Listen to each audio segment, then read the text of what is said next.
Supreme Pool Series. We are now down to the quarter-final stages. Joining me in the studio is Gareth, to help me to do the draw, and Lee Grout is going to shout the names out when we draw them. There's numbers 1 to 8 as you can see on the screen, and we're just waiting for one match, Dunster and Dempsey, to finish. So, two matches, because you've got O'Donoghue, Story, Harrison and Clough, so there's 3 in total. So let's get on with it. If you want to take the first one out, Gareth. Number 6. Number 6 is Harjit Singh. We'll play.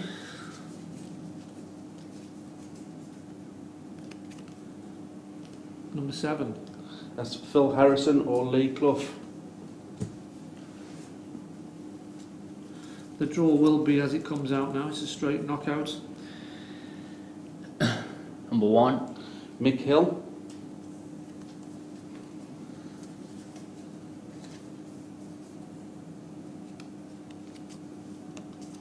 Number 4. Jordan Church.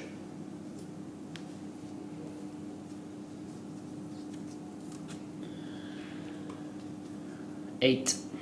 Carl O'Donoghue or Sean Story. Number 5. He will play Liam Dunster or Stephen Dempsey.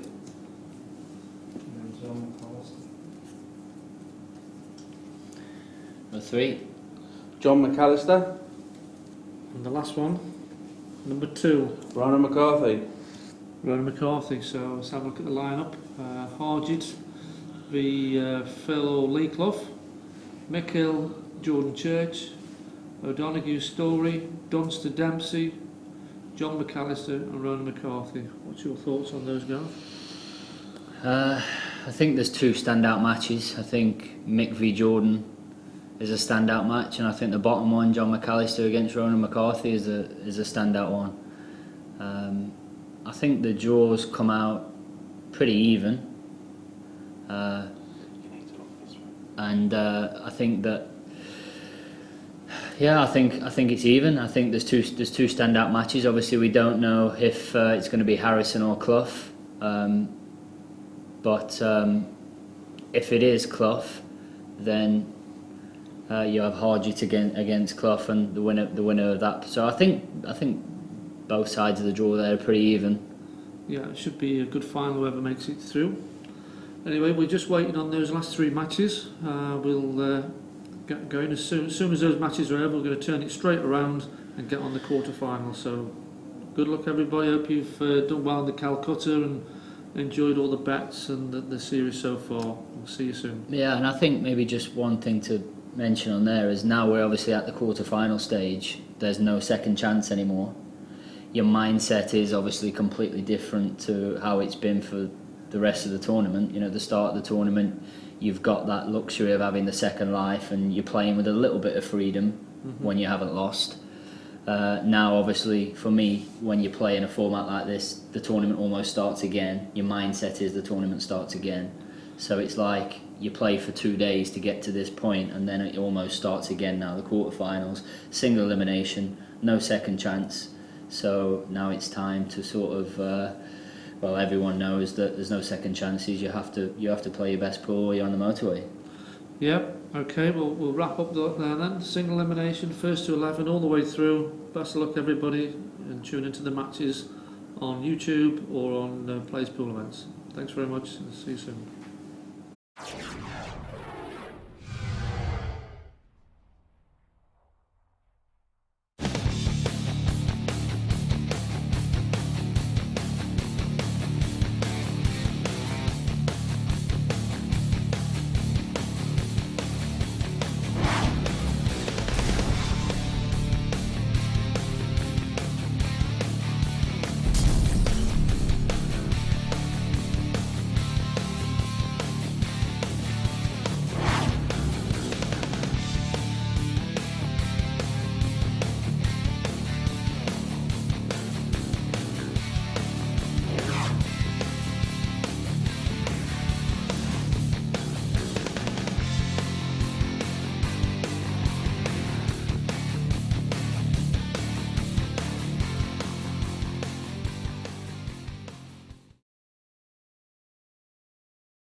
go, George. Okay, lads.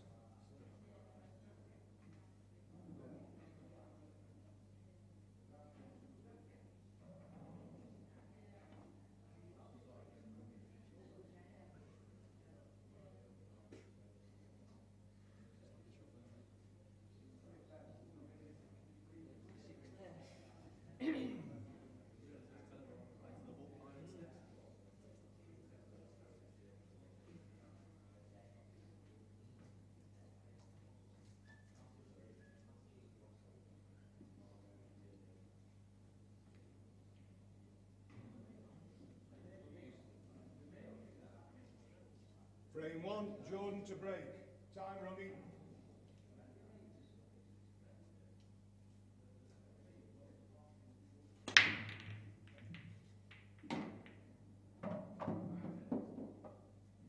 Ball potty. Good afternoon and welcome back. It's been a bit of a delay. We've had to wait for the losers side qualification to finish before we got some action going back on this main arena table. But we've come back with a bang. We've come back with this quarter-final match between two players that have, well, I'd say fairly breezed through the winner's side. I can't really, can I? I mean, Mick's had a pretty harsh time of it. Couple of hill matches, and even his match earlier on, he didn't have the absolute run of it, and he comes up against Jordan Church. Jordan has been playing superbly well throughout this tournament. We will look at the player's route in a while. We'll also have a look at the player's profile in a while, but for now we'll sit back and get settled into this game. Jordan Church versus Mick Hill.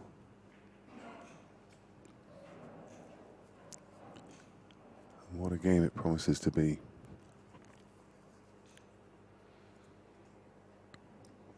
Jordan, a fantastic player to watch.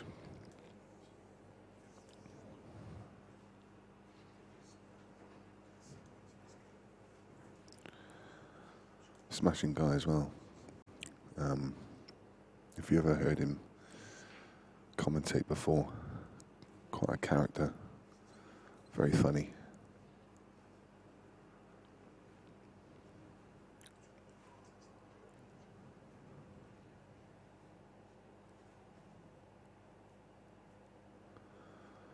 There is one losers qualification game still ongoing, and that's between Lee Clough and Phil Harrison.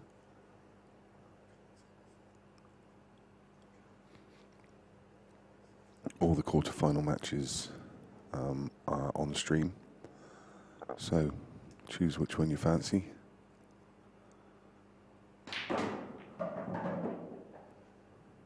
Great effort from Mick. Not quite come as he hoped, but nevertheless, some real cue power in that.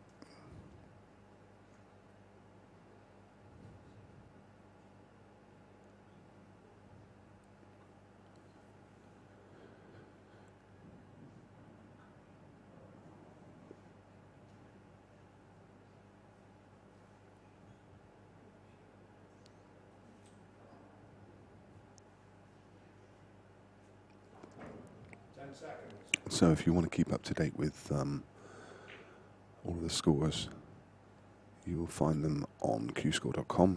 You need to search for the Supreme Pool Series, and you will see that there is one entitled the Strachan Cup Final Stages. Harjeet Singh awaits the winner of Phil Harrison and Lee Clough. Obviously Mick Hill versus Jordan Church, Kyla Donahue versus Liam Dunster, and Ronan McCarthy against John McAllister. Ronan McCarthy is currently 1-0.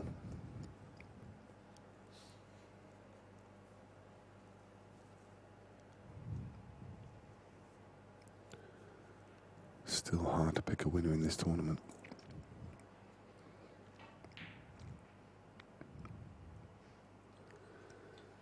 See a grimace there from Lee. But he's got a bit fortunate there. That ball just rattling in the pocket and going behind the red. So it just adds a small degree of difficulty to Mick's clearance, because now he has to find a way to get that red out. And indeed Mick deciding just to play safe. Played a clever shot there, been a tiny bit unfortunate. So I just played a double just to leave Jordan with pretty much nothing and nudge that red and yellow apart. Sadly for him, they've reassembled on the top rail, but it is a lot better because the first red goes in off the one nearest the pocket, which will clear the other one. So Jordan left with this tough double. In fact, he's just playing a containing shot. Didn't feel the double was worthwhile taking, quite rightly so.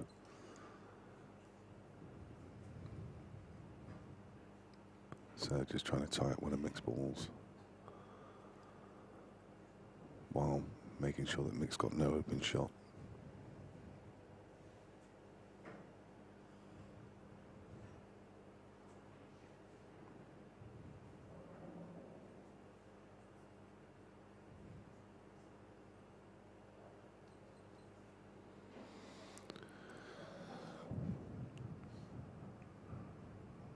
Mick with a big advantage in this frame with the reds adjacent to the top two corners.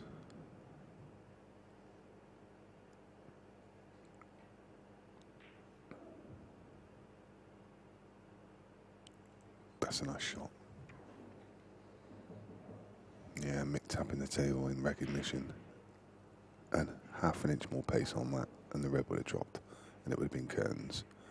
That really is a good shot. Mick taking the opportunity to move the black out into open play. Maybe try and nudge that yellow and red open at the same time, but they're still locked up. So this game becomes ever more interesting. So Jordan looking to develop one of his yellows while Mick's still got a couple of balls tied up.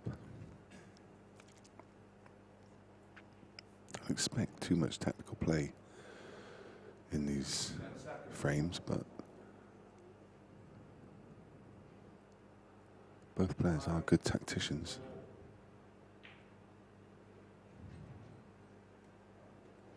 So Jordan's just tried to manipulate that yellow across towards the left-hand side so he can take that top left bag.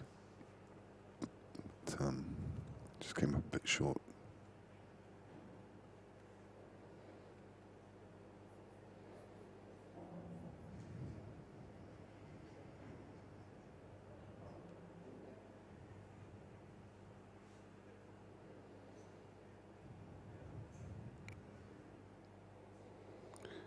Phil Harrison's still locked up with Lee Clough in that losers qualification game.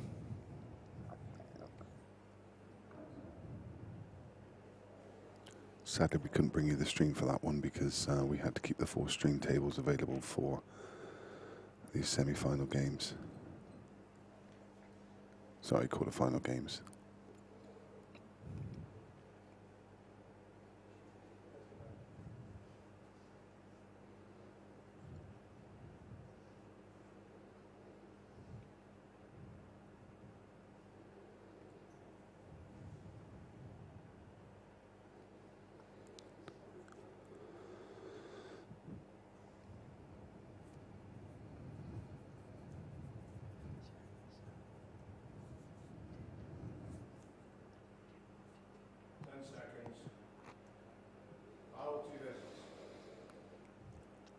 Jordan just playing the DF, making sure that Mick wastes his first shot.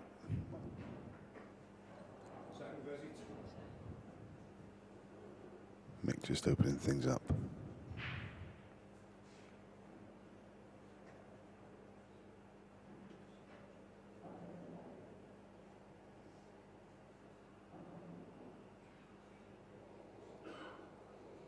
So Phil Harrison's just won a frame, and he's on the hill against Lee Clough.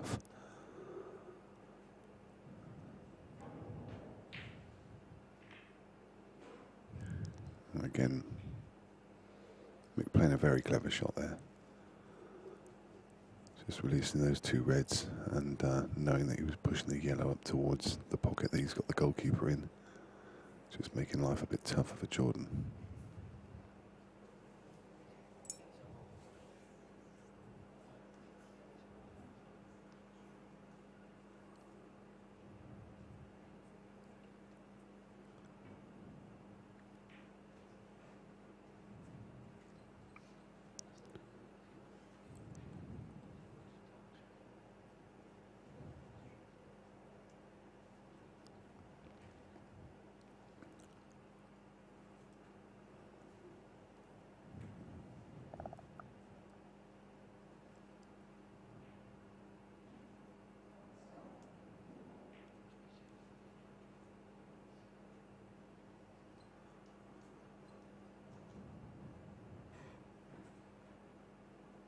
Referee been asked for a touching ball.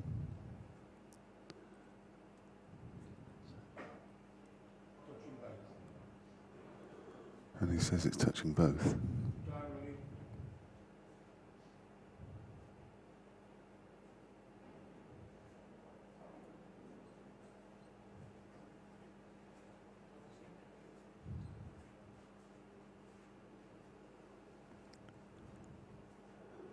Mick's asked for a total. Again, the eagle-eyed referee, George, has a good look and calls total snooker.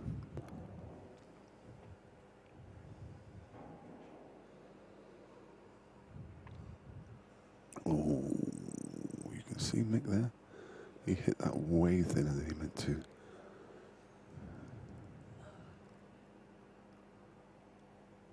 Almost yellow first.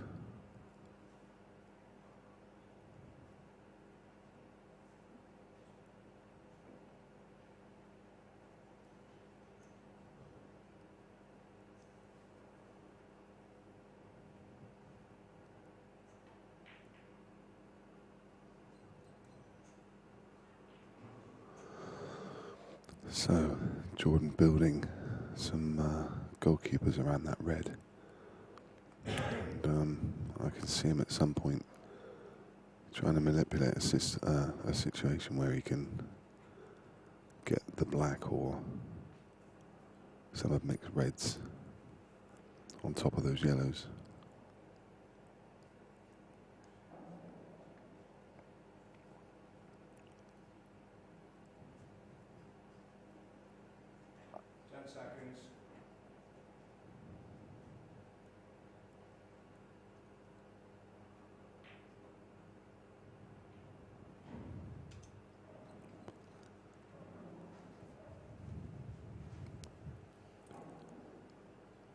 Mick's not going to be in any hurry. Certainly won't want to move any of his balls off the table. It's up to Jordan to force the action in this one.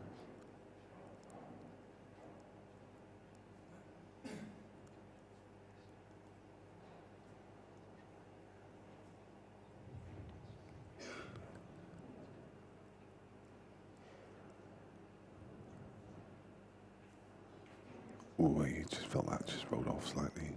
He was a little bit worried just for a second that that red might drop. Maybe just got a finger mark.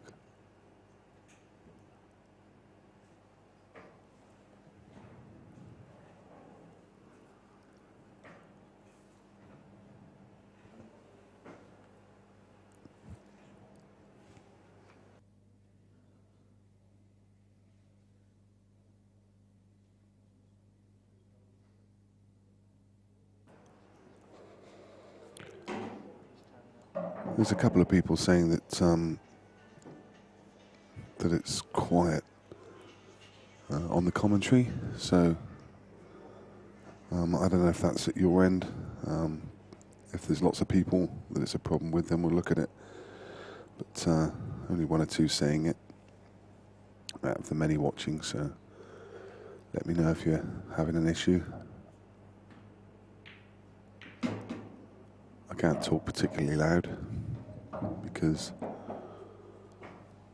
it's very quiet in the room, and we are fairly closely adjacent to the players.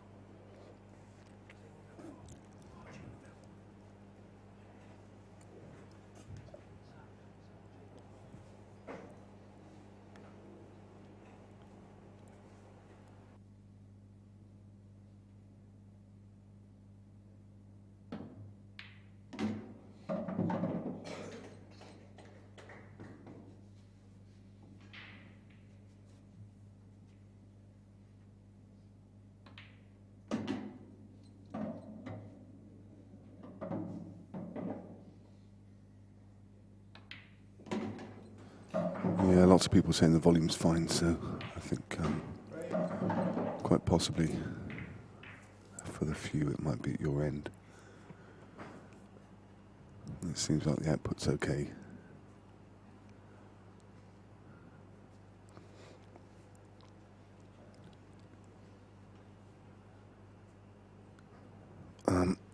People asking about prices and what price is this and what price is that.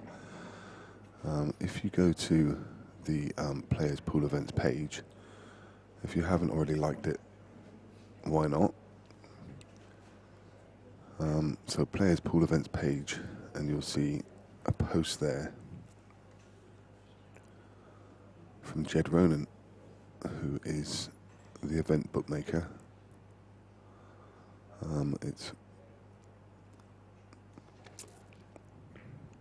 very close to the top of the page. I think it's about 4 posts down. Jed Ronan's put a post up with a picture of the odds. And I can tell you Phil Harrison was 9-2. You can see in the picture there the route that Jordan Church has had. We'll come back to that after Mick's break.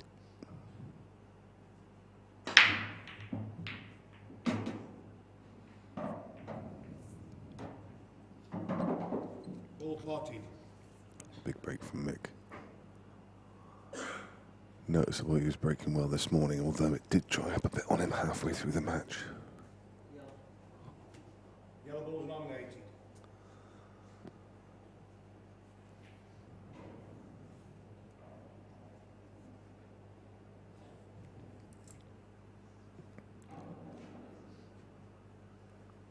He nominates yellows.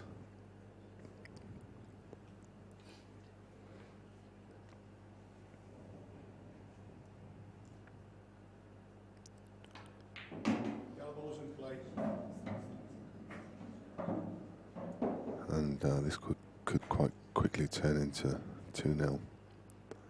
I can't see any banana skins here for Mick. He's going to go down and he had a natural angle to nudge the yellow off the cushion, so he knew that if he hits it full ball cushion first, then he'd land perfectly on this one to right corner. And this is now just a formality.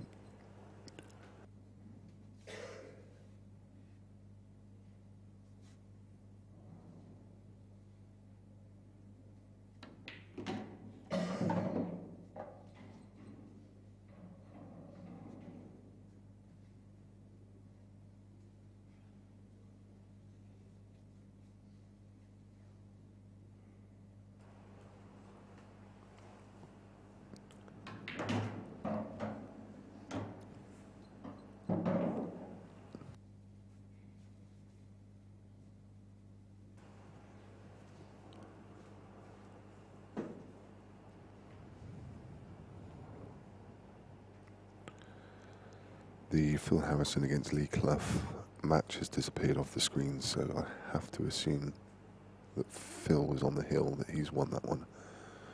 8-6. because I'm sure those two players didn't just rattle off 2 frames or 3 frames in, 2 frames in the last 6 minutes. So Phil Harrison takes the place in the quarter-final against Harjeet Singh.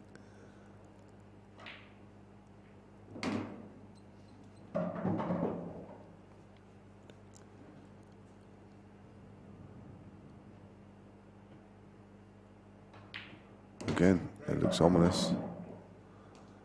Mick queuing well.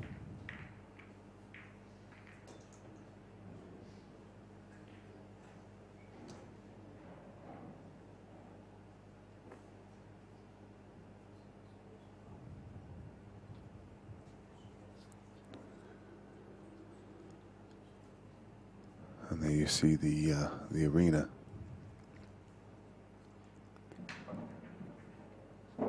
Which I think looks fantastic. See the 3 just behind the Jordan Church name on the TV. Max Nosko, who's now beardless. Mandeep Jinger and Zach Shepherd. They'll be watching eagerly in a few moments when the Harjeet Singh game gets underway. Frame 3, Jordan to break, trailing 2 frames to 0. Time running.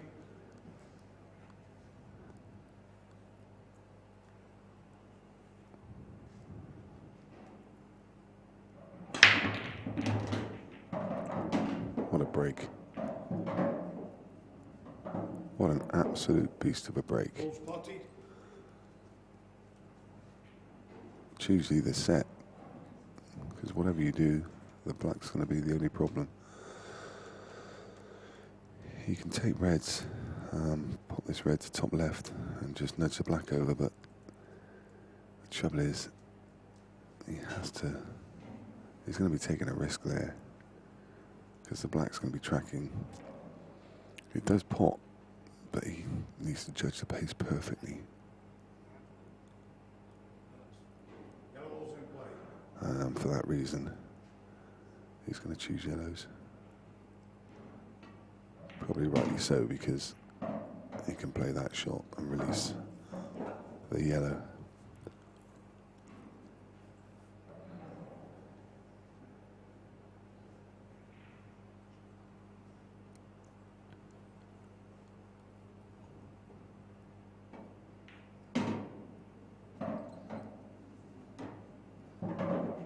I spoke to Jordan earlier, and he did say that his break has been carrying him through the tournament so far. He's been breaking beautifully well, and just leaving himself a boatload of drop-ins.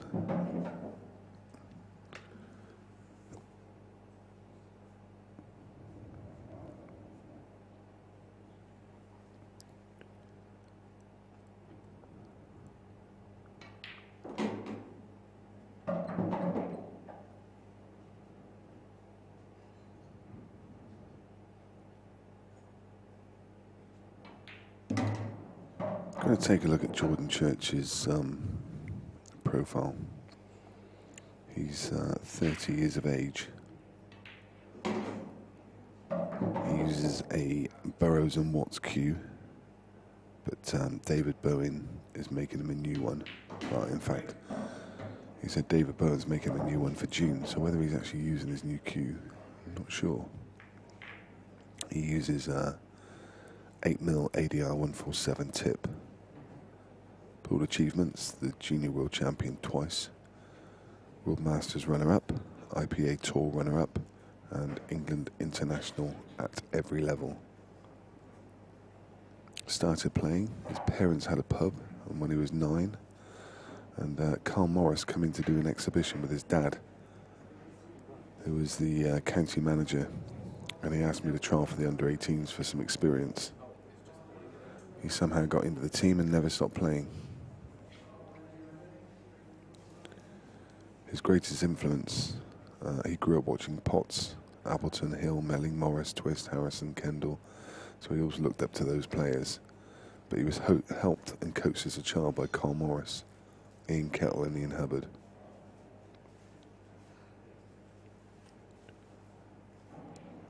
When asked what he'd like to achieve in the pool world, he said just try and win the next comp that he enters. Tries to not set too many targets, as the standard's so high. Frame 4, Mick to break, leading 2 frames to 1. Time running. Best opponent he's ever played against. He said it's close between Potts and Appleton and Hill.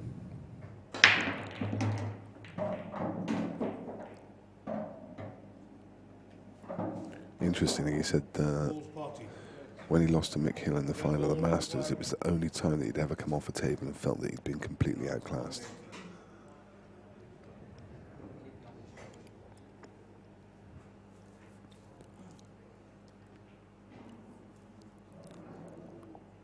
Let's have a look at this break. It's like almost like his arms on an elastic band. It's just like sprung loaded.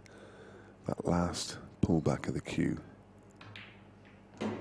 is quite short.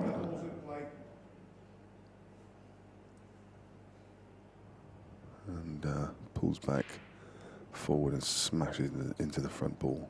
Times it so well.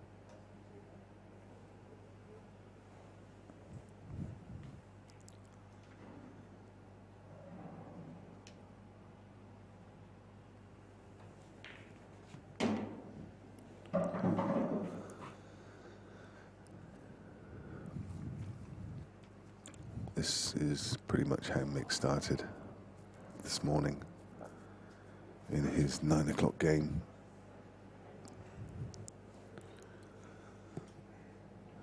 Just playing what can only really be described as perfect pool.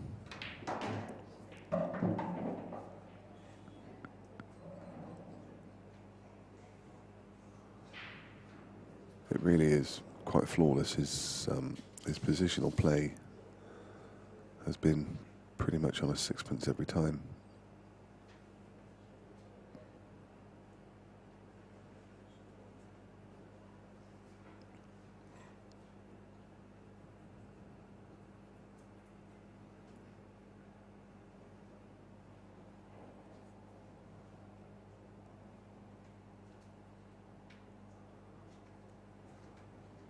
Seconds. Extension.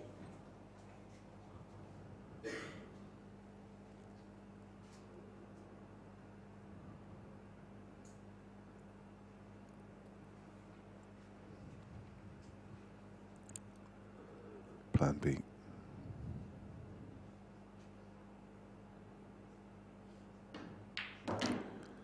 The thing is, I don't know if you saw, there was a long interview earlier with Lee Kendall and Mick, and it probably went on for about half an hour, and Mick was giving some quite interesting insights. He said that as he gets older, then as it gets to the climax of the game, he is probably feeling the pressure more than when he was young. Which really means that Jordan has to just stay on his coattails all the way through. If he can stay right close to him. 5, 4, 3.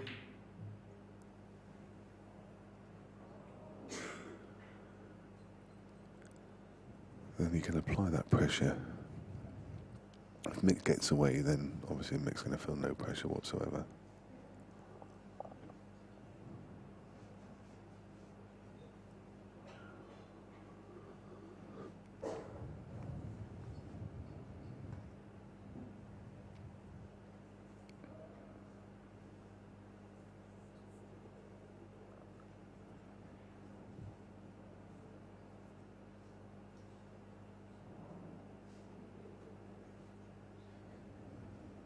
Seconds.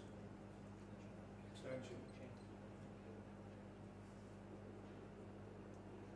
I see the patch on his right breast now. David Bowen cues, so I'd have to assume that he has had his new cue. Decent attempt from Jordan. I mean, he knows that it's going to be tricky to get on this one stray yellow near the bulk line. He's on it with a fashion, but this is hard now.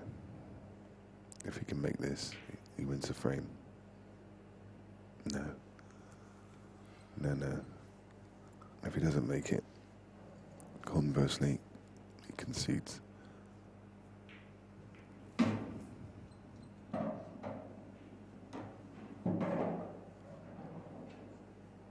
Would have dearly loved to have been straight on that long yellow.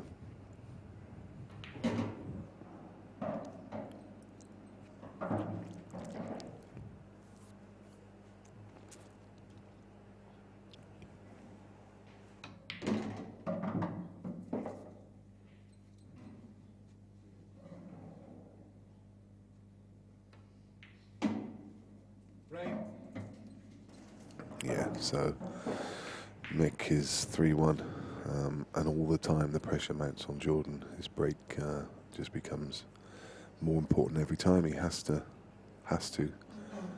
You just can't fall 3, 4, 5 frames behind Mick Hill. So let's have a look at Mick Hill. His road through to this point. We saw him on the opening day, and he played against Mike King. Mike King was 5-1 up, I think, in that game. And Mick just went into overdrive. And then he played Ryan Clark. Beat him 11-8. And then that Hill game against Craig Lakin yesterday afternoon when Mick was 8-2 up and let Craig back in the door. And then Lakin broke dry. Then late last night, dramatic game against Yannick Beaufils when Yannick rattled the black. And then Carl Sutton, we saw this afternoon, 11-9. So he's not had an easy ride. And this is a problem, you see. Open table. You probably heard the audible sigh from Jordan. He knows how important this break is. The problem is with his break, he absolutely smashes them apart. And if he doesn't make a ball, then it's pretty much curtains.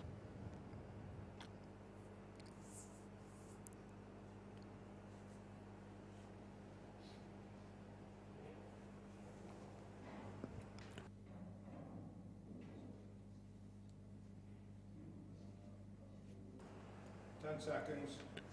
Extension.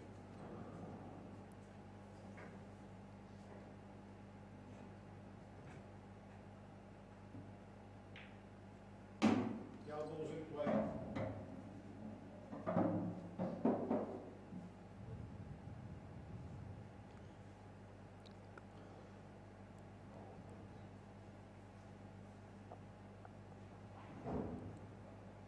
Well, I want to have a quick look at the scores around the room. Just listen to this for a scoreline. Ronan McCarthy 5, John McAllister 0.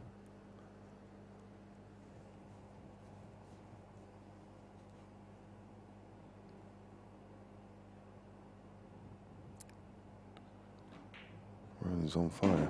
Carl O'Donoghue against Liam Dunster, 1 frame all. Talking about people on fire, Carl O'Donoghue beat a really informed Sean Story 8-0 in his losers qualification to line up this game against Liam Dunster. But I'll tell you something, Carl will have to pounce early because Liam all weekend has been starting slowly and then accelerating through the game. He's just a winner. Phil Harrison 1-0 up against Harjeet Singh.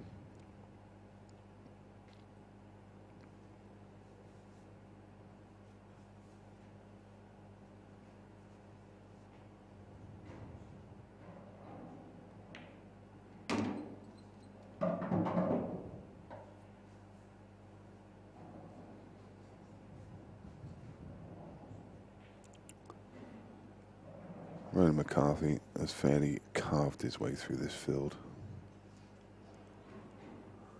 I don't know how he does it. I don't know how he does it. He was a feature in the last event. He's a feature in this event. He's just there. Looming ominously.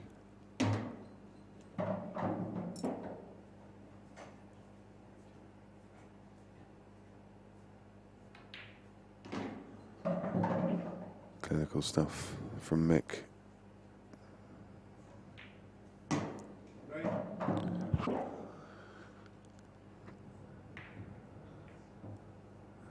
And he extends his lead.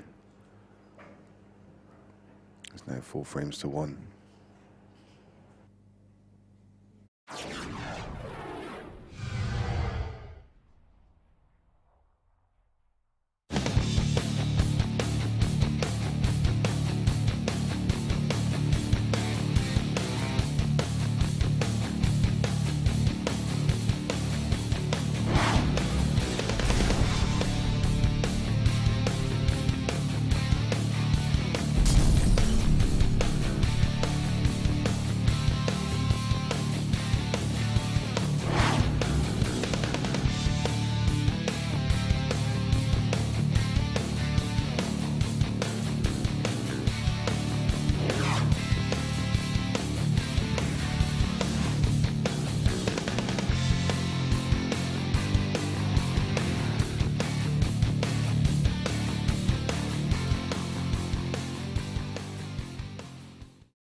Frame 6, Mick to break, leading 4 frames to 1.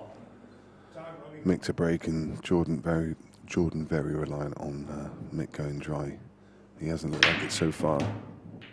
Doesn't look like it here, does he? He's timing that break beautifully, Bull's body. and that's ominous. Red Bull's in Look play. what he's left. I mean, it took him about a second and a half to nominate reds.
Oh, you can hear Mick.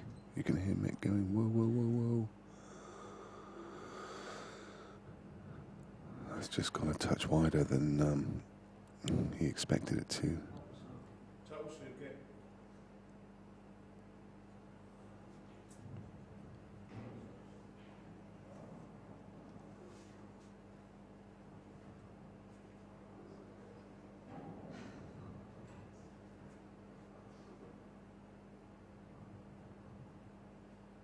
I think that makes you. Okay, I was gonna say. I thought he'd use his extension. He often does use his extension when working out the pattern that he wants to take.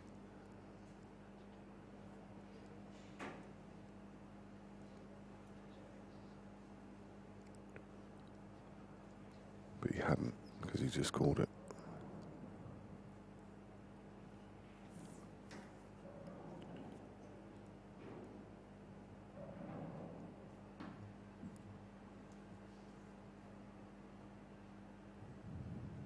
Foul, 2 visits. 2 visits to Jordan, and this definitely was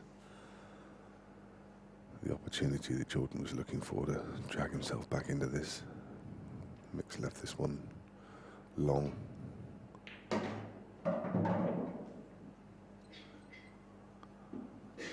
That's okay. That's okay. These are pretty much a straight plant.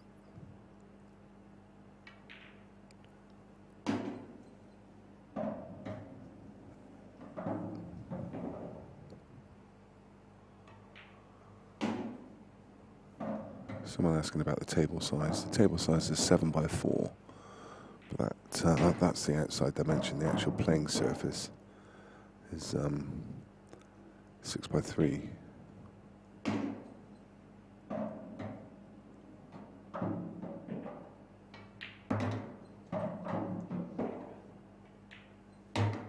External dimension of the table, 7x4. Ronan McCarthy now 6-0 against John McAllister. I just want to go back and have a look at Mick's break.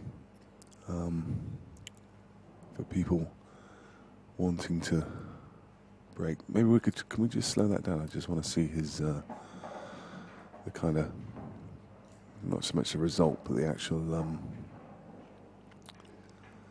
execution. You see that pull back. And that's why I described it as like almost like pulling back a spring, and then he releases, fires that power through, and it's the accuracy every time. Watch this. It's a spring and then whoo, straight forward, all that power driven through the shoulder. You do see players follow through more than that.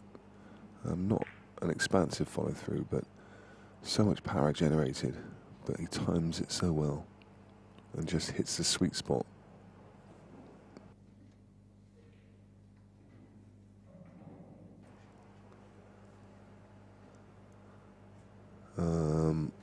Mick Hill is, Phil Harrison, I meant to say, is currently, still 1-0 against Harjeet Singh.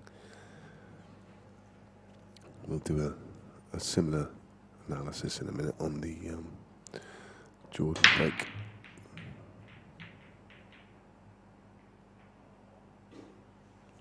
Table.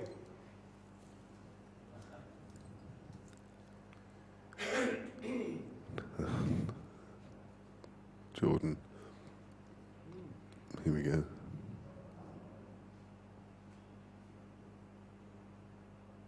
I think that was still Mick, wasn't it?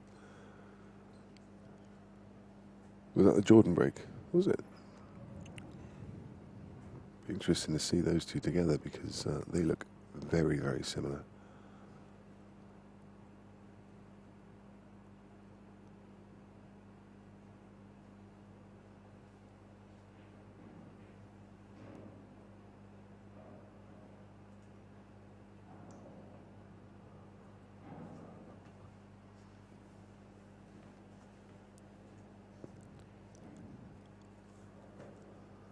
Seconds. Extension.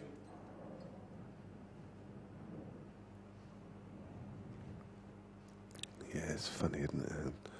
Jordan was saying that he's been breaking so well, he's just broken dry twice, taking advantage of a rare mistake by Mick, and then he would have just been desperate to Red ball's in play.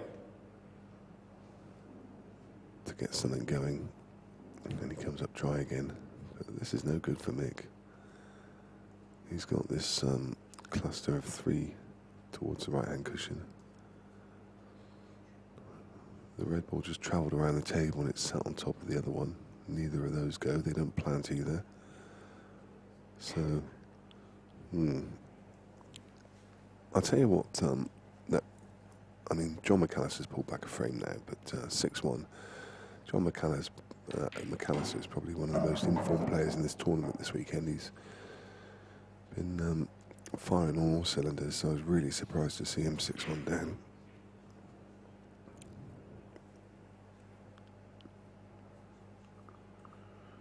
Liam Dunster's 2-1 up against Kyle O'Donoghue. Phil Harrison 2-0 up against Harjeet Singh. I can tell you that the bookie's got it. Wow, there's another one. The bookie's got it absolutely bob on at the moment because all four favourites in the book are winning. So if anyone went for the value and chose the the longer price players, they're all behind at the moment. Don't forget, all 4 games are being streamed. You can watch any one of them, so why not have the laptop on the arm of the chair and pull up YouTube on your smart TV and get a couple of games on the go. Keep your eye on the action. And while you're there, please do hit the subscribe button. You'll see a big red button on there saying subscriber. We'd love you to subscribe to our channel. What that means for you is you're going to get notifications every time we go live. It's the easiest way to do it. I see people all over Facebook saying, when does the streaming start? Well,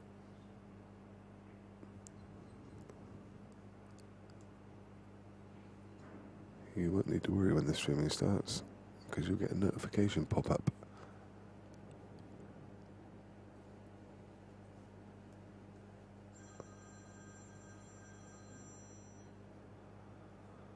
Someone's phone dinging in the background.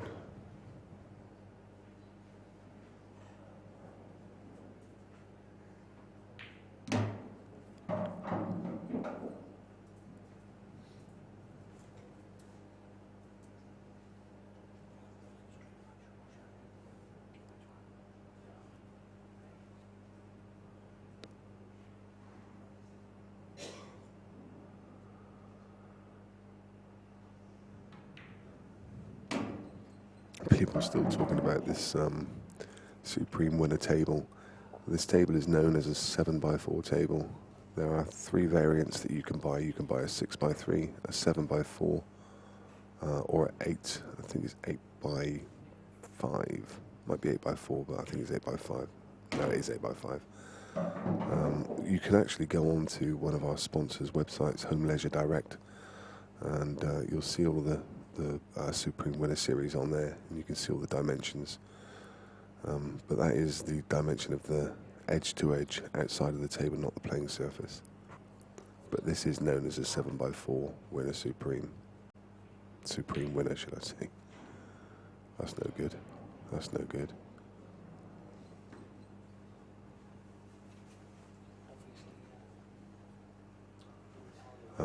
He played it that way, obviously, to go cushion first and then pop the red off the yellow to shift the black aside, but he didn't judge that at all well. Jordan's got this plant up the rail for his opening gambit.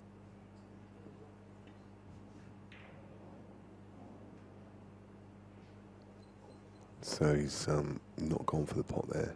He's just promoted his ball while snookering Mick.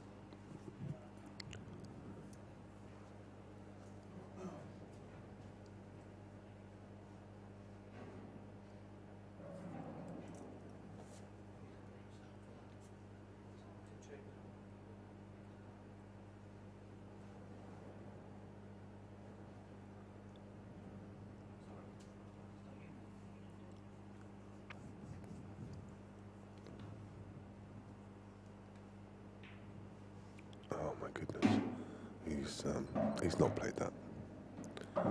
He's not played that at all. Well, all right.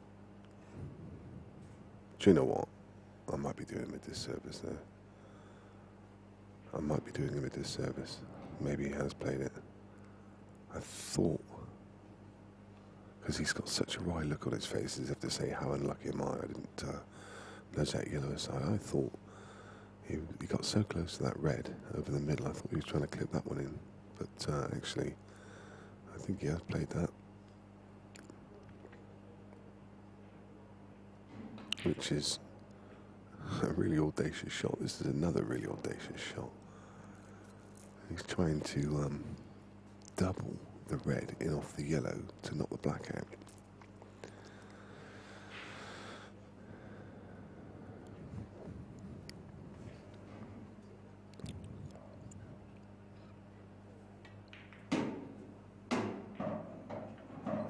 Great shot that is by Jordan. Perfect pace. Just nudged that yellow off the cushion. Didn't really need to, because he could have just planted out the rail onto the one that's hanging over the bag, but it was there, so pretty much natural angle, so why not? Lovely shot.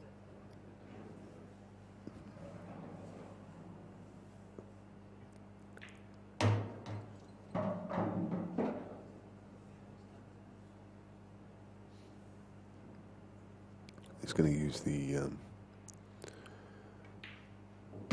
yellow nearest the top corner pocket as his last yellow to get on the black.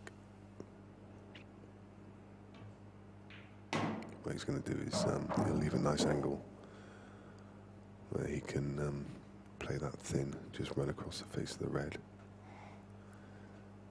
Just looking now at what angle he wants to leave. You just want to leave it as a natural angle so he can drop the yellow in, run across the face of the red to leave himself the black. And that is a nice angle. But it doesn't have to do anything with the cue ball.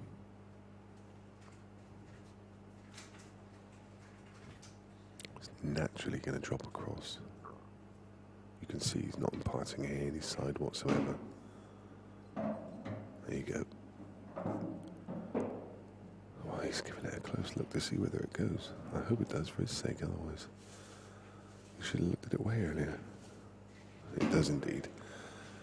Driver bust through there. Lovely shot. Super from Jordan. And that was a must-win frame, and he's taken advantage of another mistake from Mick there. Mick has not been infallible this weekend. There have been errors in there. He's been playing some sublime pool, but there are a few errors. Carl, when he played Carl Sutton this morning, he was just amazing to start with. But then he started making some mistakes and let Carl back in. And Carl knew if Carl had picked off even 75% of the mistakes that Mick had made, he would have won that with a couple of frames to spare. But every time he kept getting close, he was making this mistake himself. He said to us afterwards that it wasn't even pressure. It was just one of those things. He just kept making mistakes just at the wrong time, when he just wanted to get his foot on the throat. He'd make a mistake, and then Mick would come back, and then there'd be a 3-frame deficit again. So he is there. He's there for beating. But it's going to take a really good player to do it. Of course, we're past the double elimination now. When you're out, you're out. Frame 8, Mick to break. So who's the person going to be?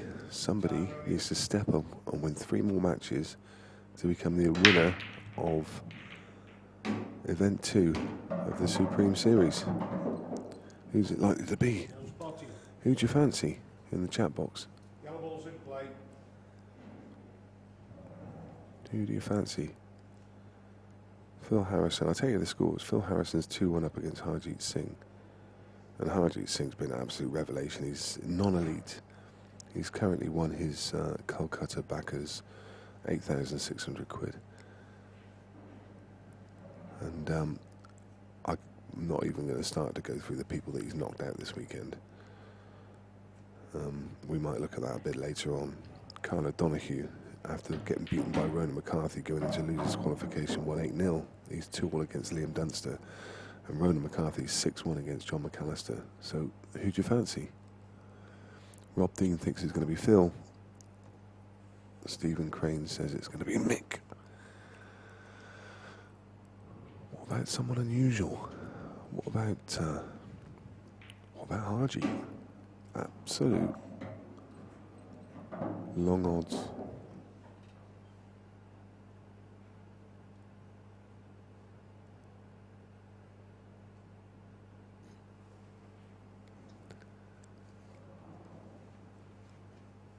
Ronan McCarthy's just gone 7-1. Harjeet Singh, some seriously long odds. But let me tell you,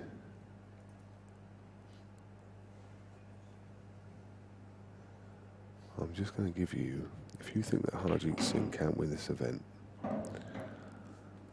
I'm going to find on Q Score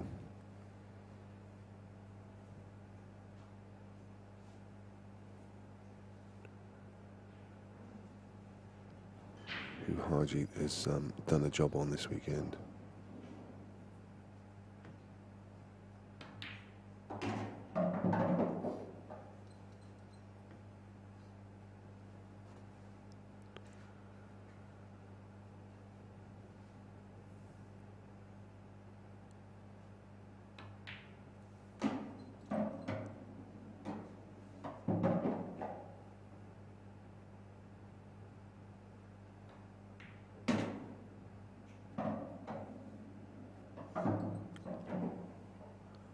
Easy stuff, this from Mick.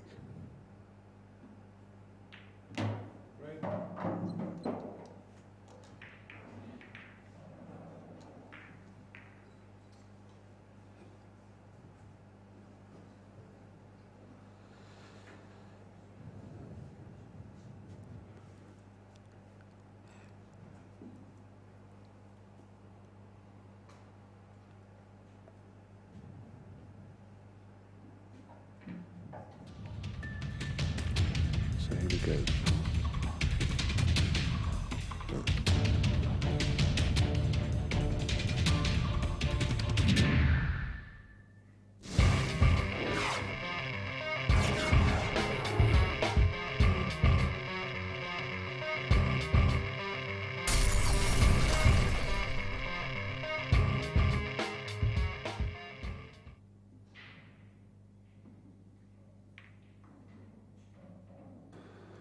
So here we go. This is Harjeet's weekend so far. On Friday in the first round of 128, he beat John Chapman 11-10.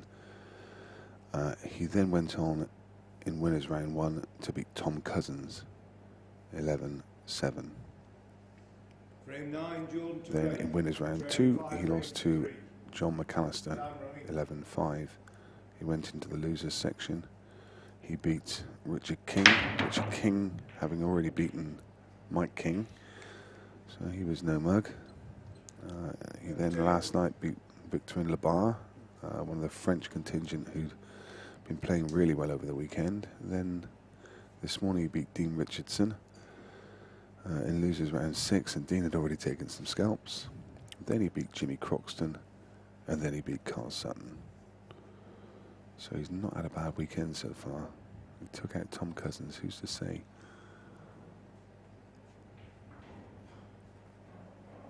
He can't go all the way, and he's the long odds with the bookie.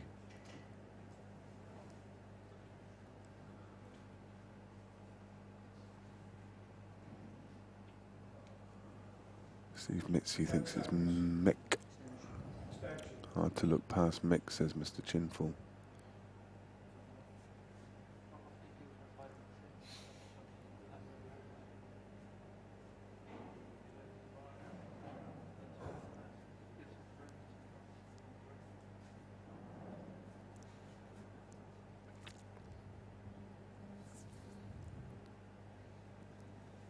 I can tell you that yeah, Ronan, he's either 49 or 50. 10 seconds.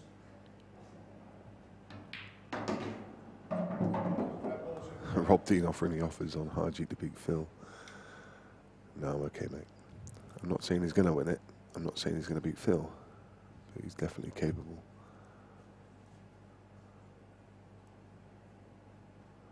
Just putting it out there.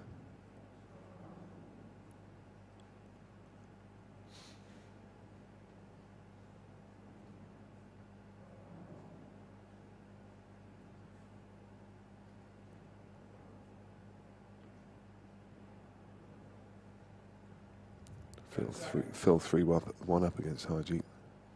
2-all Liam Dunster, Carla Donahue. That's the Irish Scottish. Countdown. Doesn't affect Mick, no pressure. John McAllister's won another frame, and it's 7-2 against Ronan.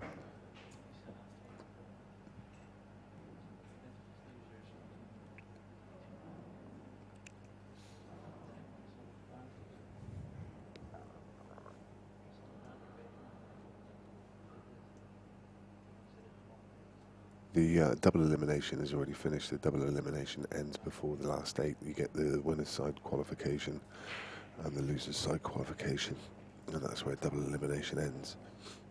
10 seconds. So now it's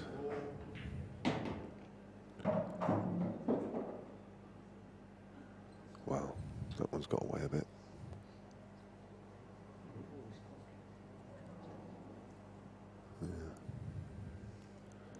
Mick just said something to Jordan.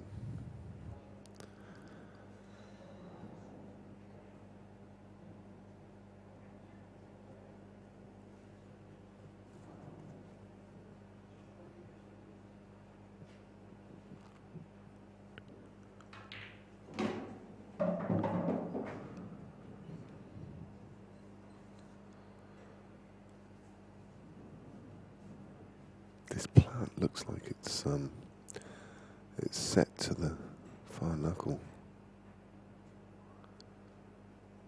But it might be one of those that Mick can play thick, because they are touching, and that's what he's going to do.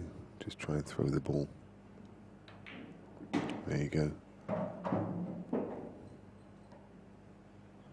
So basically played straight into the ball, which just throws it wider. It was definitely set to the bottom knuckle.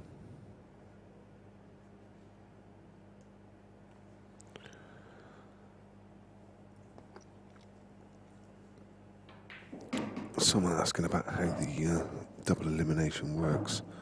I mean, it is simply that you effectively get 2 lives. You desperately want to stay in the winners section. The winners played round 1 at 10 o'clock on Friday morning. The next game was 4 p.m. on Friday afternoon, and then they played at 10 o'clock at night. And then they didn't play again until 4 o'clock yesterday afternoon. And then they played at 10 o'clock last night. And then they played at 9 o'clock this morning. So they've had a really, really easy time of it. In fact, I had to laugh earlier because I heard Phil Harrison say to someone, "Yeah, it's a grueler, isn't it?" I thought, blimey, you spent most of the time in your hotel room because you stayed on the winner's side. Whereas on the loser's side, if you drop across into the loser's side, obviously every round there's more losers dropping in. And if you go across into the loser's side, from round 1, you've got to play 9 games to get back into the winner's side. So essentially, all the winners play down to the last 4, and they make up half of the quarter-final, and all of the losers play down to the last 4, and they make up the other half of the quarter-finals. And then it gets redrawn,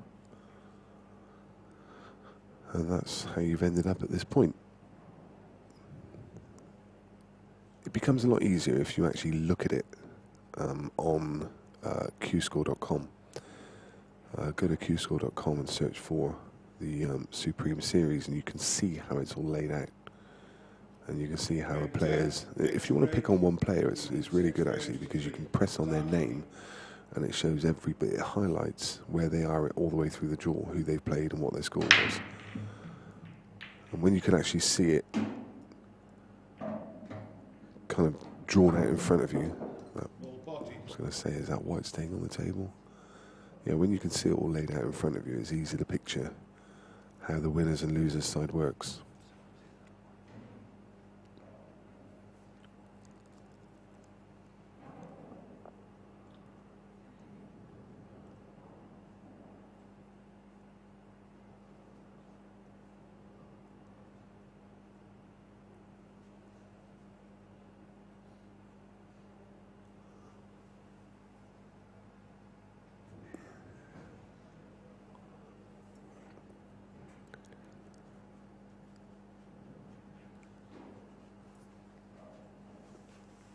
Seconds. Extension.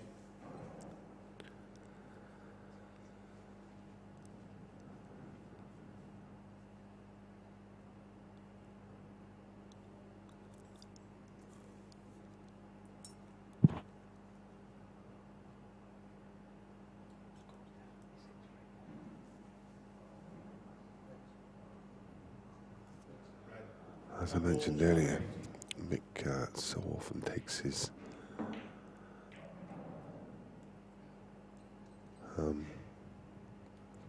time extension while working out that pattern. So important to him.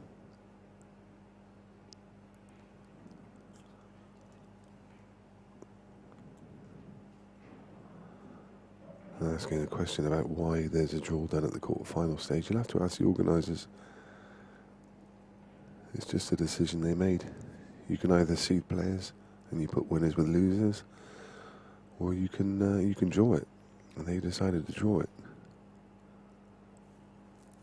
But they're always open to suggestion. They may change it in the future, but that's the way they do it for now. I'm sure Lee Kendall has his reasons. He has his reasons for pretty much everything he does. He is the Consummate perfectionist. Always looking at ways to improve.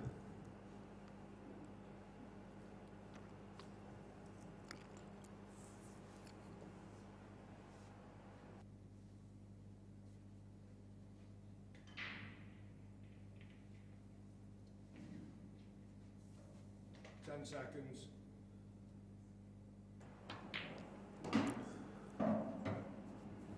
Devils in play.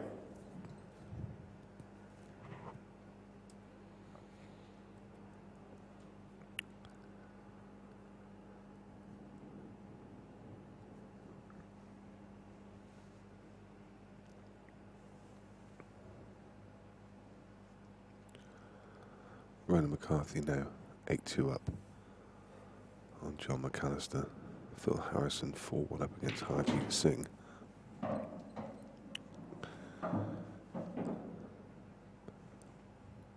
I'm quite interested to see the people earlier saying that it could be a Phil Harrison Mick Hill final and a rerun of the World Championship a couple of weeks ago, but they will meet in the semi-final. The semi-final will be the winner of Phil Harrison and the winner of this game. And the other semi will be the winner of Carl O'Donoghue, Liam Dunster, John McAllister, Ronan McCarthy.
Another little shake of the head there from Mick.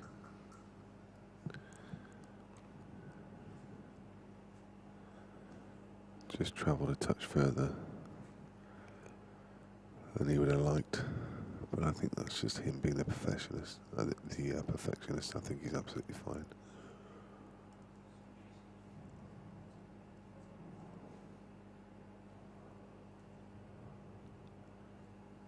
Seconds.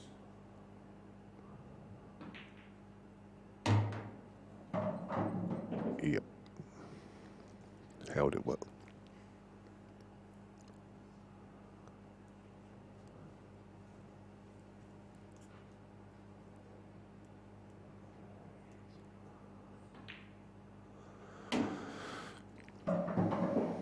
And this for a full frame lead.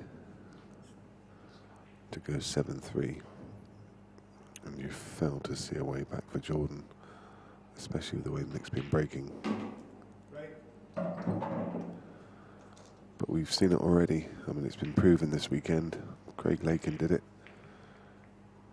8-2 ahead. Fought his way back into the game. Jordan does have the break in the neck, so Jordan's just stepped away for a bathroom break, so I'll do the same.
Frame 11, Jordan to break, trailing 7 frames to 3. Time running.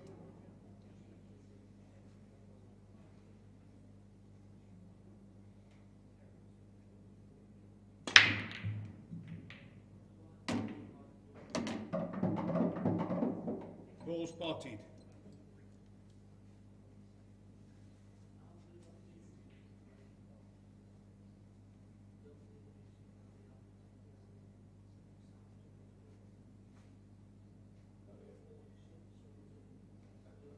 Red. That ball's in play.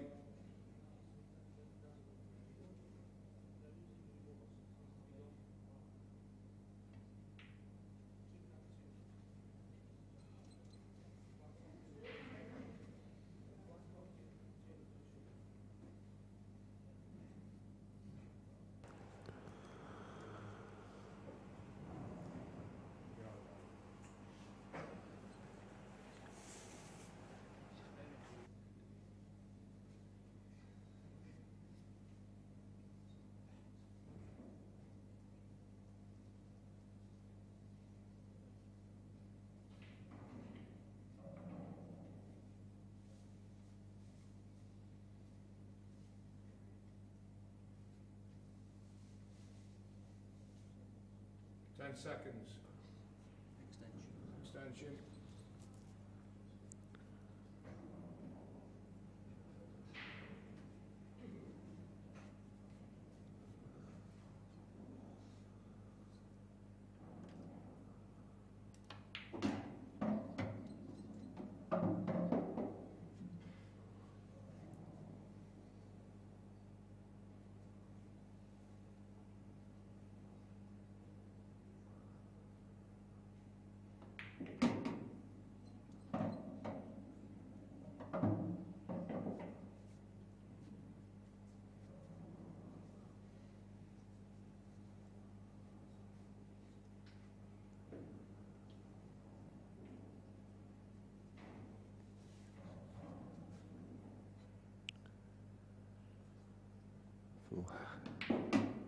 Phil Harrison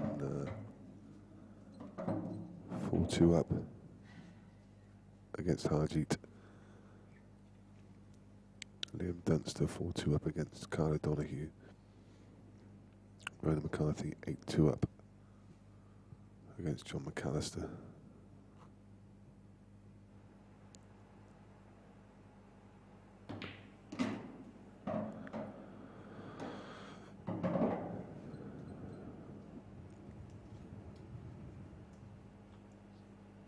Mick putting his hand up to apologise because he wasn't going for this one.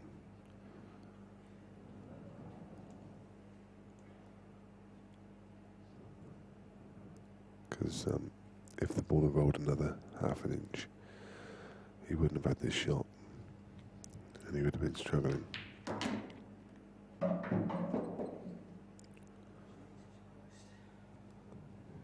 Just doesn't seem to have control of the ball at the moment.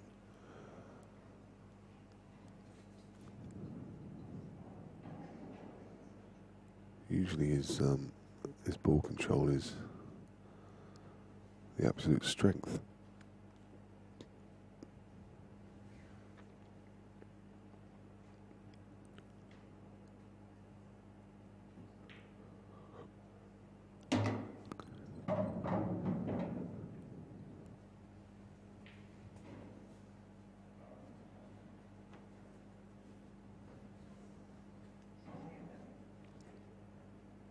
Just took his medicine and left this long. Really not going to be a problem. But look at this, I mean, he's fine, he can cut this back in, but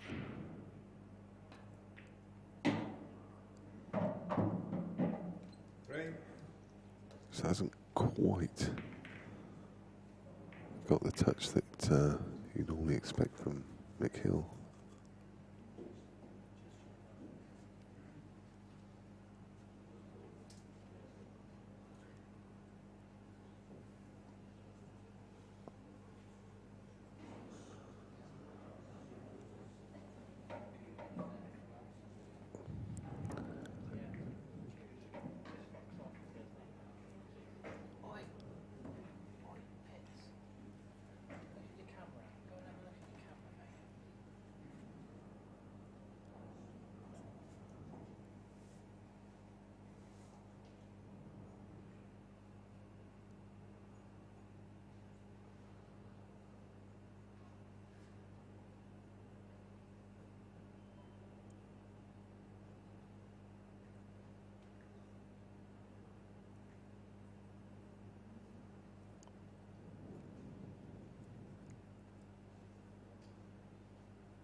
Frame 12, Mick to break, leading 8 frames to 3.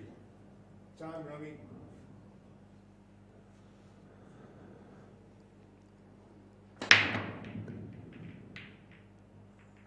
Right. Foul.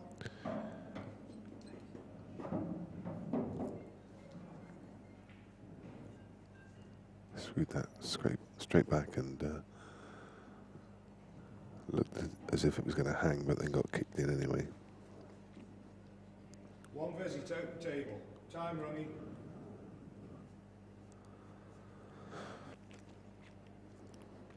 She had to say 1 visit. Play.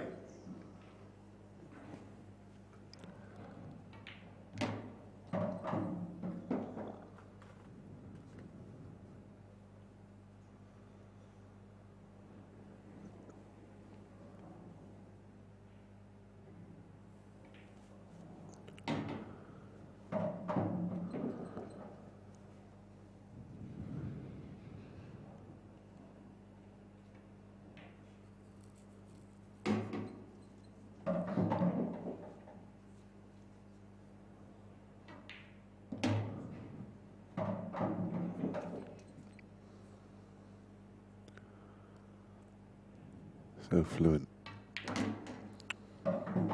when he is amongst them. Underhit that by some margin. Well,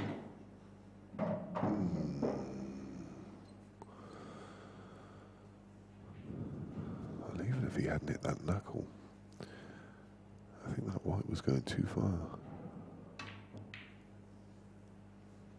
No. It's just not happening for Foul, 2 visits. Jordan. And goes in off with the white.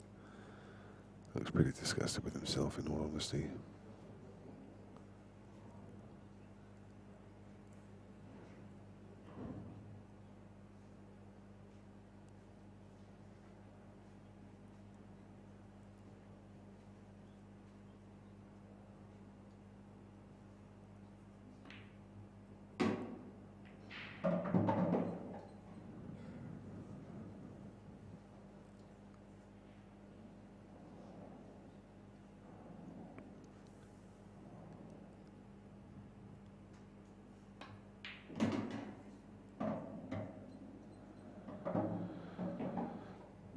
All the favourites are still winning.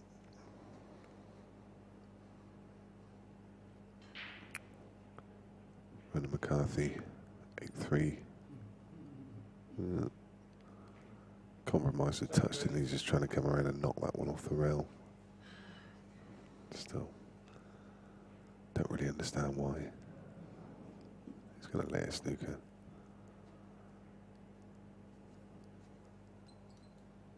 I did say the same thing to, Foul, wow. 2 visits. Wow. So I said the same thing yesterday to Gareth Potts. Time running.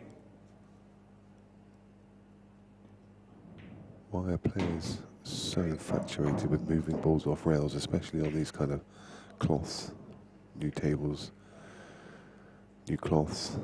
They play pretty big. Mick compromised on his pot into the top corner to try and nudge that yellow up the rail when he really didn't need to. And then he's tried to play a snooker and not hit the rail. And Mick's looked at it himself, and as soon as he's seen it's not hit the rail, he's picked up the ball himself. Which I think by the rules should be loss of frame anyway. If a player removes the ball from the bed of the table. But it didn't need to be called because it was a gimme anyway.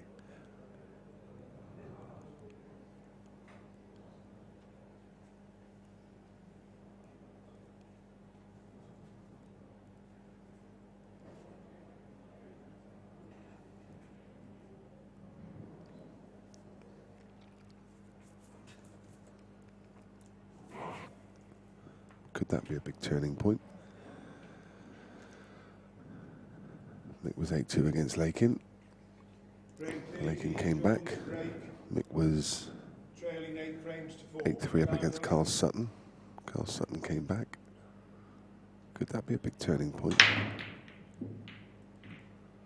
The problem is, Jordan needs to make a ball. Open table. He just said beforehand that Time running. he's only got this far because his break's been working so well.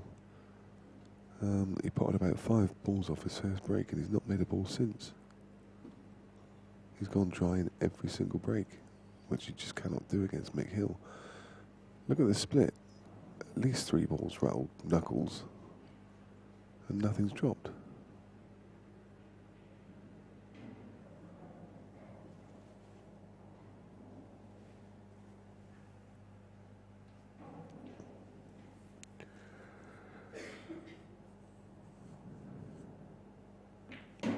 Harjeet Singh's won a frame.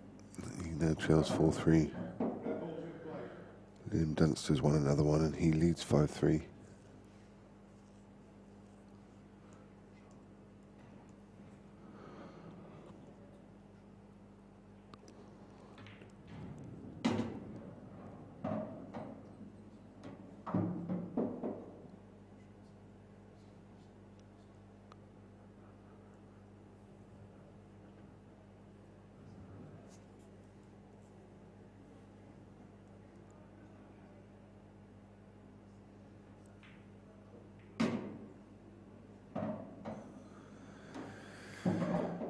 Wants a kiss there. You see, Mick, well, you wouldn't have seen it because it was off camera, but Mick threw his chalk into the air in frustration because he's got an unwanted little kiss and it's left him just off straight on this ball with no real shot. He needed an angle on this. Look how much side he's going to put on this ball now.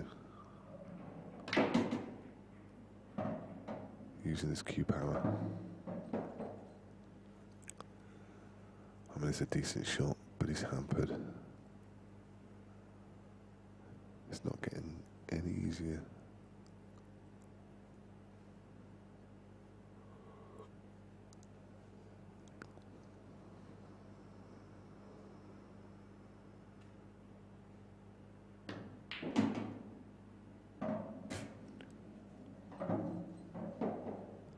Didn't realise that outside one actually went. So he's playing that with top spin to bounce off the top rail and back out, just across the bulk line, but he's caught the knuckle. It's not getting any easier, this clearance, is it? He's having to put some mileage in. But look at this first shot.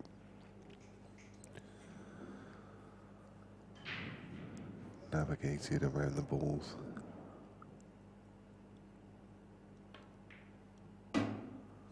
And this is what makes him class.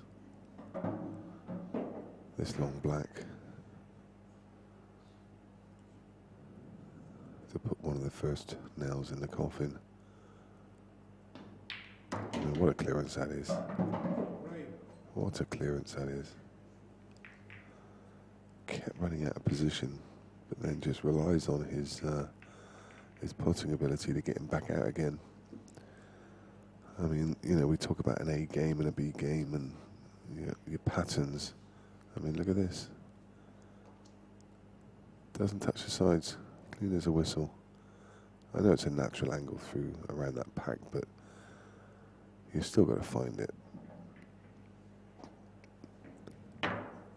Beautiful.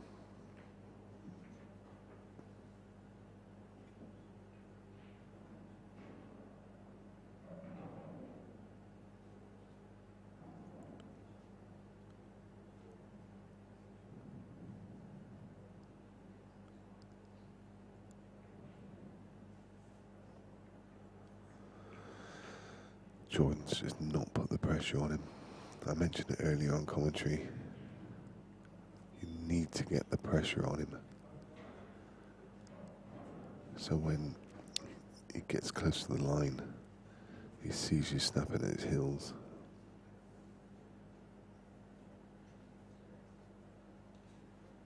Frame 14, Mick to break. leading 9 frames to 4. Time running.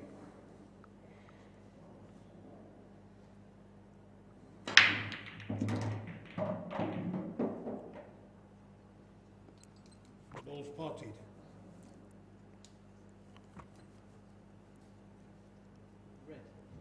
Red ball's in play.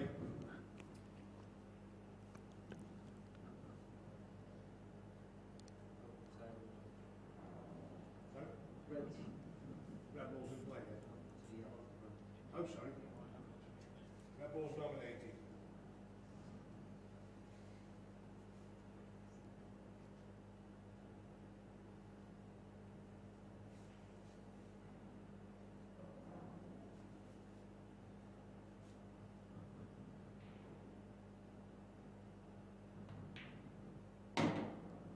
Red ball's in play.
John McAllister's pulled another frame back.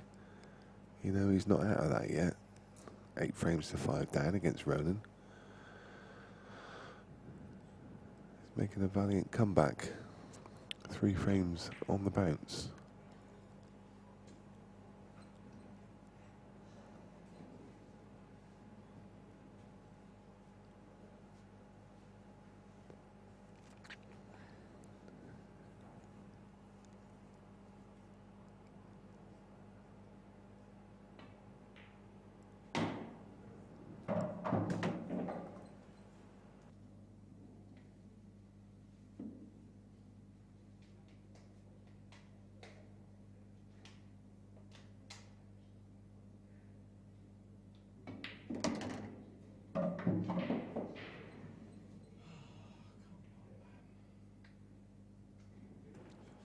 You can hear these both players little sighs to themselves when they make a mistake. We got some really good microphones around the table and it picks it up. Maybe I heard Jordan Church sigh to himself and say, "Come on, man. It's just finished too low on that and it's just making life difficult time and time again."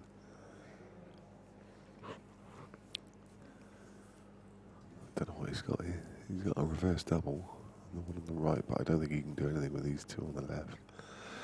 He needs to play a reverse double, and I don't know how he can manoeuvre back around the table, because the red's in the way of the natural angle to come 3 cushions in behind those yellows. 10 seconds. Extension.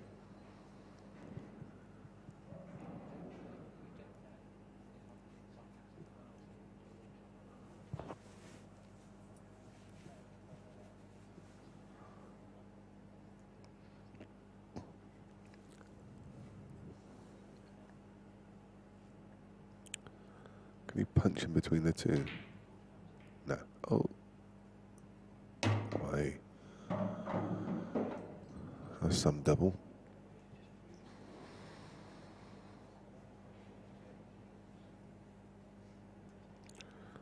Harjeet Singh's on the fight back.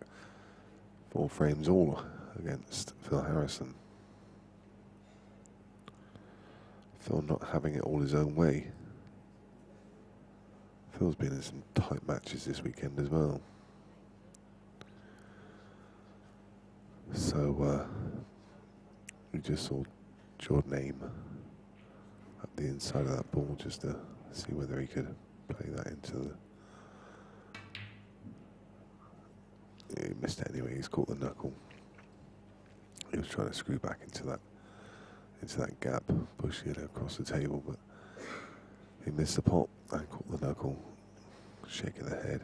He knows he's underperformed in this one, considering how he's played this weekend. But what an incredible showing from him. All the same, if Mick clears these and goes on the hill, you don't see any way back for Jordan. But he deserves a lot of credit for what he's done this weekend. Often commentates on the Beer Production stream. Lovely fella. Really, really funny. Great sense of humour.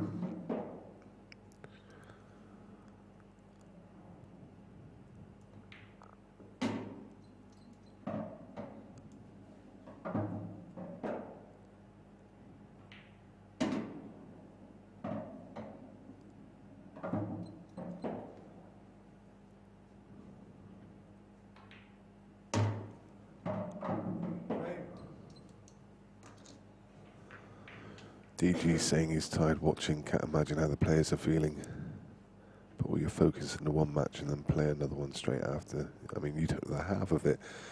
The players that are on the losers' side, they have literally... I've seen them win a frame and then looked across about 8 minutes later and they're playing on another table. They're literally one after another. They're off, straight back on again. I saw Lee Clough earlier, who's been in the losers' side for quite a while, and he said he felt like he'd played 2 tournaments in one weekend, and that was as he's walking away from the table, and he walked into the bar and was told he's straight back on again, and straight back on. And as he walked past me, as I say, he said feels like he's played 2 tournaments in one weekend, and I said, sorry mate, it doesn't get any easier, you got Phil Harrison next. Oh, cheers for that. Poor old Cloughie. But he's had a good weekend. Made the last 16. Frame 15, Jordan to break. It is grueling, and Trailing 10 frames. it's been hot.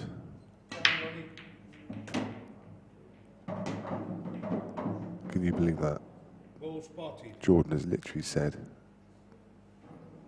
don't care. Not don't care, but he's not been able to make a ball off his break. So he's just literally got down and given it a tap. And Foul, 2 visits. quite 3 balls.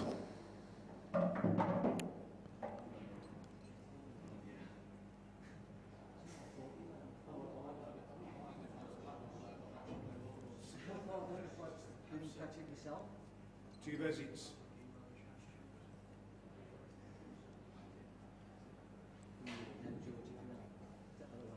mate, yeah. Yeah. So foul. Time running. A foul for Mick because Jordan forgot to nominate.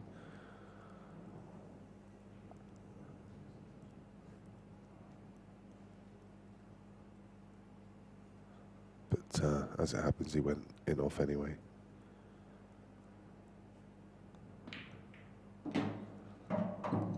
It can happen. It's happened a few times this weekend. Players forgetting to nominate. You got to remember, there's a lot of players here from the black ball.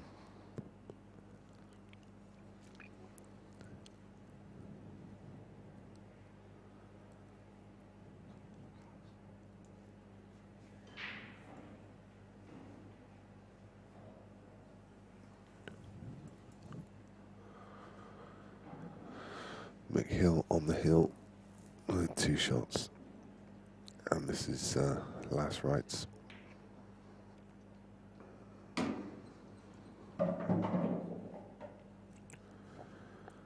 and unlike a lot of mixed matches so far, he's never taken his foot off the gas.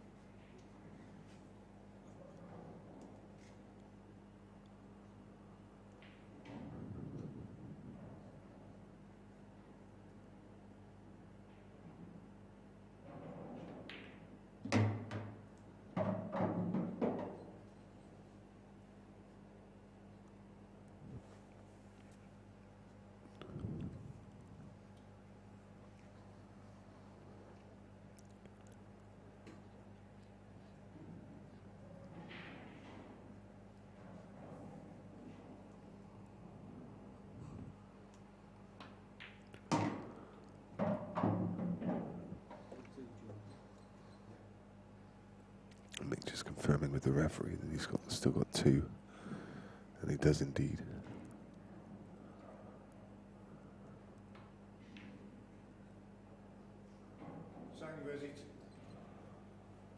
So he's just laid that up. And this simple black to progress through to the semi-final. And Mick Hill, referee George calls frame a match. Mick Hill moves on into the semi-final, where he will now await the winner between Phil Harrison and Harjeet Singh. Unlucky to Jordan Church. He's not done too much wrong this weekend. He hasn't lost a game until this point, so to come through on the winner's side and then draw Mick Hill is probably a bit of a bitter pill to swallow. And he just wasn't really at the races. His break let him down. The other 3 games are still in progress. You can watch them on our other 3 stream tables. Go to the YouTube page, Beer Productions, and while you're there, please do subscribe. And we will be back in the main arena with one of the semi-final matches. I have an inclination who it's going to be, but we'll wait and see. See you soon.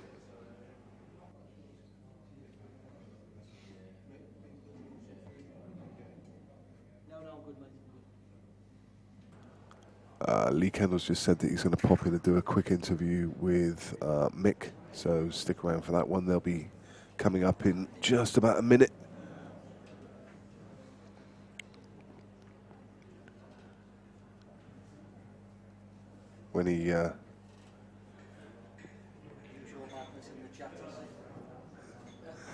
When he says quick interview,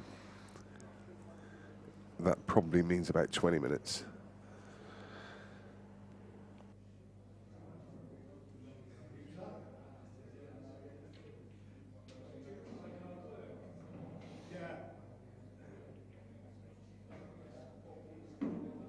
He's a big 6'4" Gale. Oh yeah, you knew that anyway, didn't you? Well, I didn't at first. I thought he was going to make a really good ref. Yeah, I mean, he has a target, isn't he? Eh? Because he has his target. He is. He's the biggest mad arse I've ever known.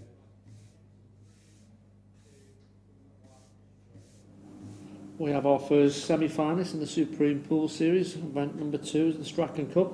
Michael, well done. Cheers, man. How did the match go? You won 11-4, but how did you feel it went for yourself and for Jordan, your opponent? Same scenario again, really kind of focused at the beginning, really sort of come out the blocks, went into a lead, them little killer moments I was saying to you, obviously, which are playing on my mind now because I keep on about it to try and push that lead. To be fair to Jordan, he didn't get the best of run off the break, but he'll probably be disappointed with his performance. He's, I've known him a long time. He's obviously a very, very good player. He's been around a long time and won his tournaments, and I think he'll probably feel a little bit like I'd like to start again and have another go there because it just didn't really happen for him, and kind of yeah, it was just one. From his perspective, it was one of them. If you know what I mean. From my perspective, it was a little bit kind of like. Did what you had to do. Yeah, do what you got to do. So you're in the semi-finals, looking like it could be Phil Harrison. I know he's only one frame up, but he would be the one you'd expect to win the match against him and Harjit. Rerun of the World Championships a few weeks ago, and you've played him many times. Thoughts on that if it was Phil, and again if it was Harjit, how would you feel on that one? I think I've got a better record against Phil than I have against Harjit. Believe it or not, I haven't played him very much because he's obviously a youngster. Played him on the Gangsters tour many. He was only really young then, and it was handicapped. I had to give him a 2-star 2As, and he's run round the table and all that. You know the feeling yourself and kind I of. remember giving you 2 stars. Yeah, exactly. And you know what it was like. And he ended up he won the match, and then we played in the World Masters 2 or 3 years ago, and he pinched me. Then I think I got him on the tour on a decider. Obviously Phil, we must have probably played 50 times, I would have thought. With Phil, you know what you're going to get. He always turns up, and he always Solid match play. Yeah, he's really solid. It's one of them where you kind of feel like if you're completely firing yourself, you sort of feel like you're going to get a look here and there because his style is kind of really like solid. But if you play under par, you may just not bother, So yeah, just obviously looking forward to getting through. I looked at the 8. I thought obviously there's kind of me, Ronan and Phil like battling for the old guard. Probably Phil and Ronan a little bit before me as well, particularly Ronan. And then obviously you got the new guard and McAllister and Dunster and Jordan would probably be somewhere in between, I would think. He's Carl O'Donoghue. Carl O'Donoghue as well, yeah. So, it's you get to this stage, especially with a double elimination. There's not going to be anything easy because everybody's knocking each other out, and kind of it's the cream, so to speak. Albeit there has been a few shocks really with Tom and maybe Chris and Mark, but again, some of them have knocked each other out. So compared to the tournaments you've played over the last so many years, how do you think this classes? And I know there's a lot of the top players, but I know you played in the one in Scotland, which was £500 a man. That was a strong tournament. Yeah, I think for me, like kind of, because I've been playing for so long, you really sort of need something to get your juices flowing a little bit. In all truth, I was actually thinking it during that match. I feel like my concentration's been quite poor this weekend, and that's not to be rude to the people that I've played, but my concentration's not been too good. I'm hoping, now that we get to this stage, you can see the winning line, and supposedly the regular tournament winners are supposed to be able to switch on at this point. I do feel like a little bit to this point that my concentration could have been a little bit better. But having said that, it's just kind of I think a mixture of lots of things. Sometimes it can be tough to focus, but I've enjoyed the interviews. I like to say my piece in my interviews, and I just kind of I like to listen to what the other players have to say as well. And I think introducing this into the tournament makes it just so much more enjoyable for the people at home, and I think moving forward the other tours or association, whatever it may be, can take a little bit of a look and go, yeah, we do need to be interviewing the players, and we do need to, in particular, look, not to come across as being rude and whatever else, and I'm not trying to compare myself to great sportsmen out there, but people are always complaining about, why is he on the stream, and why is he on the stream? At the end of the day, we've earned the right to be on the stream, and with all due respect, it's the very, very top players that people want to see. And you don't get Federer out on court at 18, and you don't get Nadal on court 13. They're on centre court, they're on court 1. Mm-hmm. And however that is deemed by the people at home, I really, truly believe for the players that have won tournaments and they've earned the right to represent the sponsors and get it out there, and everybody's winning in this sense. It's great in the arena. That table play is great.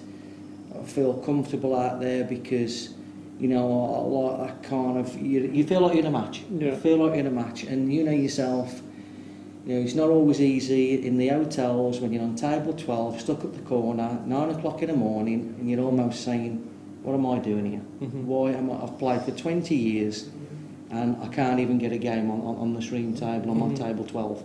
And it frustrates the life out of me. And it's not because I'm arrogant or I want you know, any preferential treatment, but for me personally, I have played the game for too long to get up for a match that's on table 12, the other side of the hotel. So, in there, brilliant.